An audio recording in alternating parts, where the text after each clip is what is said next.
There's a really like old school gym on Archer and Pulaski right across the street from Curie High School, Handlebars. You wanna fucking like hole in the wall gym with some heavy ass shit. I mean, the fucking owner is this old guy that's like deadlifting like 700 fucking pounds like nothing. Hey, check it out. Let's get into this video.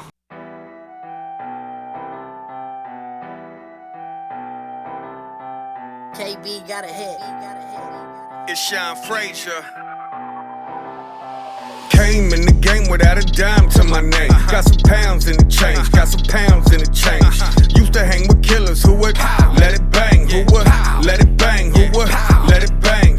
Changing up the script, had to change the way that I live, had to change the way that I build. No more powder in them seals, no more stacking up them kills. Gotta take care of my kids, wasn't easy paying those bills. I could feel the weight on my chest, I gave it all my best. Only pounds I move when I bench, only pounds I move when I lift. I got back up and I flex, I got tired of hitting that deck. Feeling bullets with my head, savage tattoo on my face. Gotta thank God for his grace, make time for my babe. Gotta take time when I pray, legal money all in my bank. I ain't got time to be fake, took the gang all across state.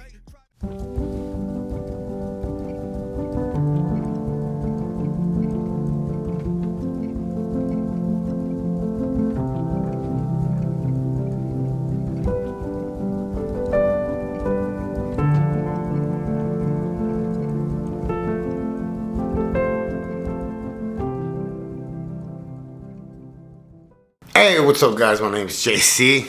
I am Wrong Strong. If you're new to my channel, make sure you subscribe, hit that bell so you don't miss nothing. If you're part of my crew, mi familia, mi raza, mi pandilla, you already know what time it is. Súbanse a la Suburban. We about to take a ride. What's up guys? El famoso Huizache. El Huizache is a checkpoint in Mexico right before you make it to the border. It is a very, very famous checkpoint actually. Songs have been, corridos have been written about it. There's been shootouts, it's got history, you know what I mean? And that is where I got arrested in Mexico. I started getting really sloppy because you know, the money started getting to me a little bit. I thought that I was like big time. You know, I was 17. I already had, I think about 100 grand saved up, and I was already on another trip. And you know, it's crazy because back then, you know, I based my life about what I had, you know, and since I really didn't have shit, and I went from living on the streets to getting my own place, you know, I thought I was doing big things, you know. I ended up buying a, well, I didn't pick it out. Actually, Valerie and one of the guys from Mexico, from Apasingan, picked out my car, and they picked out a gold Lincoln Continental with wishbone and Vogues. I remember I had a CD player. I thought I was like the shit because I was the only one with CD player. And I was playing Nieves de Enero by Chalino all the time in that car.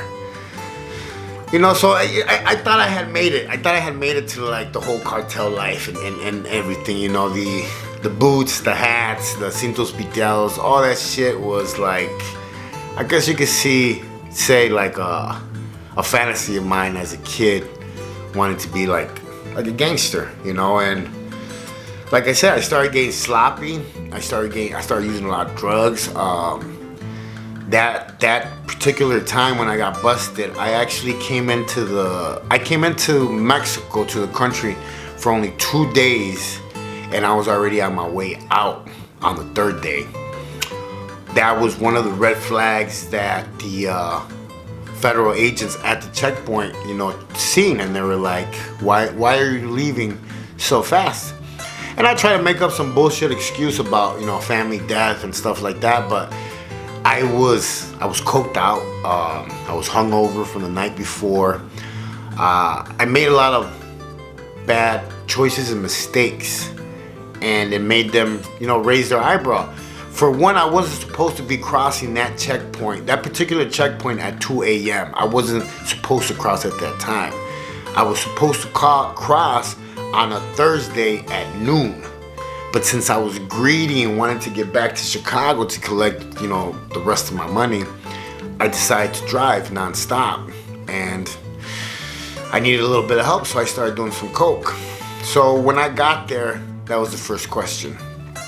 Then they started getting a little bit more like rough, good cop, bad cop. The other guy came and tell you, these guys dressed just like drug traffickers. They wear the same clothes, boots, they act the same way, they smack you the same way. It's no different. It's no different. It's just fucking motherfuckers, and they probably work for them. So they just got badges. That's it. They started roughing me up, they started, hitting me and stuff. And finally, what they did is they put the car up on the ramp, and the guy was like, before we start searching, you could give us 100 grand and you could leave. And I was like, shit, 100 grand, I could do like 25 right now if I make a phone call, but 100, it would take me a little bit longer. I would need a day. They didn't want to give me that time. Most of the time, and this is back then. Back then, the cartels were not fighting the way that they're fighting now. There wasn't a lot of competition how there is now. There was close families that had been doing it for a long time, that had been trafficking in Mexico for a very long time, but they were all families that worked with each other. Very few, fights back then. They were, but very few. So everybody was working. So these bigger families, would pay actually these cops to actually stop random cars, the smaller guys that are trying to come up in the game, to put a stop to it. Greed is greed. They don't want you competing against them, even if they're not fighting, cutting heads off and all that stuff. They still want their money and their portion, and you're an outsider because you haven't been doing it. So they told me I couldn't get the money, so they pulled the tank down. When you have a double compartment tank, they have to, cut it open and blowtorch it shut and put the other tank inside. Put the hose in there so it runs off the gas, all that stuff. And those gas tanks usually hold anywhere from 30 keys to 40, and it still runs for about 6 to 7 hours on gas. They pulled the tank down and they seen the cut, so that's when he got down, and the guy hit me with the rifle in the stomach. And I started thinking about like all the movies I seen in Mexico and stuff like that. I was like, shit, man. This is gonna be like a slap in the hand. This ain't gonna be nothing, And I didn't realize that by me not giving them that money, this was all gonna turn bad. That's how I ended up in the Cerezo. My people even told me if I would have called, they would have got the money there. So they take me to their overnight holding cell, and man, I'm not gonna lie, like I started to panic because now, I'm in a different country. I had done time already, but in the United States, not in Mexico. Totally different world. Totally different world. I remember when that show came out, Locked Up Abroad, and I was watching all the prisons and stuff, and then they had the two Americans in the Mexican prison. I was like, I feel your pain. So, I sat there and I started to break down, man. I was like, I was scared. And that's one of the things that I tell everybody is that I'll never lie about me being scared or breaking down, because you can only be tough so much, man. It gets tiring. It's like a full-time fucking job. And one thing I know for sure is that I'm not a tough guy. I'm not. I don't want to be. I'm good. I just want to live life to the fullest, be happy, and just love my wife. Where's she at? Yeah.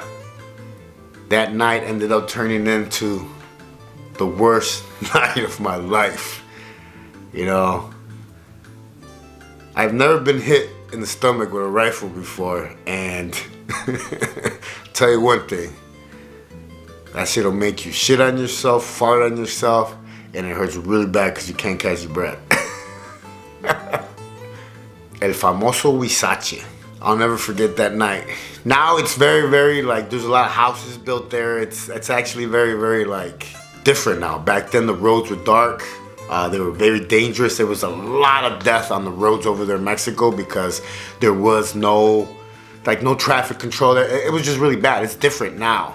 Once I got to the prison, they opened up the big black doors. You guys have heard me tell the story. Yeah, that's when the rest of this shit went down.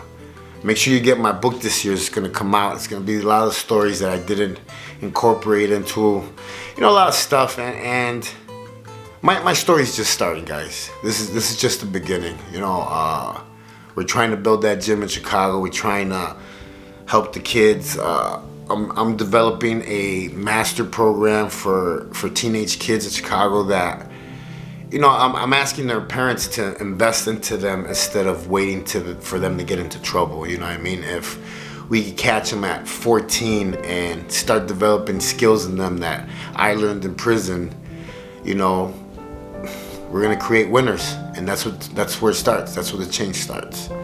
But I don't know shit, man. I'm just JC, wrong and strong. Hey, don't judge nobody. Stay in your lane. Live savage, and remember, you only have one life to live, man. Live it out here, free, not gangbanging, not doing drugs, not being depressed, not being crazy. Just be happy, man. Be blessed. A lot of people say that I cry a lot. You know why I cry a lot? Because I remember where I used to be. And fuck, when I see out here and I walk around, yeah, I fucking cry because I'm fucking blessed. Because I know I could have spent the rest of my life in there. Catch you guys later.